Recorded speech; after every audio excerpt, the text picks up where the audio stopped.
మీరు మీరు నమ్మిన సిద్ధాంతానికి ధైర్యంగా నిలబడగలిగిన వాళ్ళు కండి. మీరు ఎప్పుడైనా జీవితంలో ఒక గిల్ట్ మీ వల్ల జరిగితే, ఒక పొరపాటు జరిగితే మృత్పిండాలు కాకండి, బంతులు కండి. అబ్దుల్ కలాం గారి కెరీర్ ఎక్కడండి ప్రారంభం? మీ అందరూ వింగ్స్ ఆఫ్ ఫైర్ చదివి ఉంటారు. ఆయన కోరుకున్న ఉద్యోగం ఒకటి, ఆయనకు వచ్చిన ఉద్యోగం ఒకటి. అట్టర్ ఫ్రస్ట్రేషన్తో ఆయన ఋషికేశ్లో ఒక స్వామీజీ ఆశ్రమానికి వెళ్ళి కూర్చున్నారు.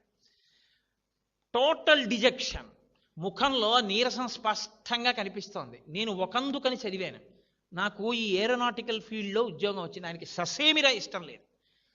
ఆయన నీరసంగా కూర్చుంటే అలా వెళ్ళిపోతున్నారు స్వామీజీ. ఆయన రాసుకున్నారు, మీ అందరు చదివి ఉంటారు వింగ్స్ ఆఫ్ ఫైర్.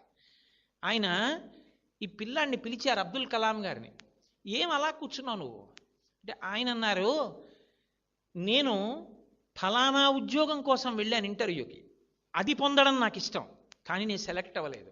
ఈ ఉద్యోగం చేయడం నాకు ఇష్టం లేదు, ఏదో ఇంటర్వ్యూకి వెళ్ళాను, దీనికి సెలెక్ట్ అయ్యాను. ఇప్పుడు నాకు ఈ ఉద్యోగం చెయ్యాలని లేదు, నాకు ఇష్టం లేదన్నారు. అంటే ఆ రోజున ఆ స్వామీజీ ఓ చిరునవ్వు నవ్వి అన్నారు, నువ్వు కోరుకున్నదే నీ జీవితంలో దొరకాలని ఎందుకు అనుకుంటున్నావు? ఈశ్వరుడు నిన్ను ఏం చెయ్యాలనుకుంటున్నాడో అని ఆలోచించి ఈశ్వర నిర్ణయంగా దానికి ఎందుకు వెళ్ళలేకపోతున్నావు?